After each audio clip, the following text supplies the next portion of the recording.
দেখো বন্ধুরা, খুব গুরুত্বপূর্ণ একটি প্রশ্নটি বলছে 300 ও 500 এর মধ্যবর্তী কোন কোন সংখ্যা 6, 8, 10 ও 12 দ্বারা বিভাজ্য। চারটা অপশন দেওয়া তোমরা দেখতে পাচ্ছ, তো কোনটি সঠিক উত্তর হবে আমরা এখন দেখব। তো এর জন্য কি করতে হবে তোমাদের, প্রথমত 6, 8, 10 এবং 12 এই সংখ্যাগুলোর লসাগুটা তোমাদের কিন্তু খুঁজে নিতে হবে। তো এখানে যদি লসাগু বের করি তাহলে 3 2 6, 4 2 8, 5 2 10, 6 2 12 এবং এখানে আমাদের এরপর 2 যদি আমরা বসাই তাহলে 2 2 4, 5 2 3 6 এবং এরপর আবার যদি আমরা 3 বসাই তাহলে 3 1 3, 2 5 3 1 3।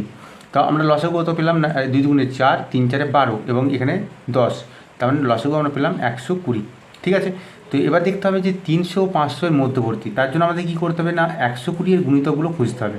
তাহলে 120কে আমরা যদি 1 দিয়ে গুণ করি পাই 120, 120কে আমরা যদি 2 দিয়ে গুণ করি তাহলে আমরা পাই 240, 120কে আমরা যদি 3 দিয়ে গুণ করি তাহলে আমরা পাই 360 এবং 120কে আমরা যদি 4 দিয়ে গুণ করি তাহলে হচ্ছে 480 এবং 5 দিয়ে গুণ করলে আমরা তাহলে কিন্তু বেশি হয়ে যাবে 5 দিয়ে গুণ করলে আমরা পাবো কিন্তু 600। ঠিক আছে, যেহেতু বলেছে 300 এবং 500 এর মধ্যবর্তী, তার মানে আমরা নেব এই দুটো সংখ্যা, মানে 360 এবং 480।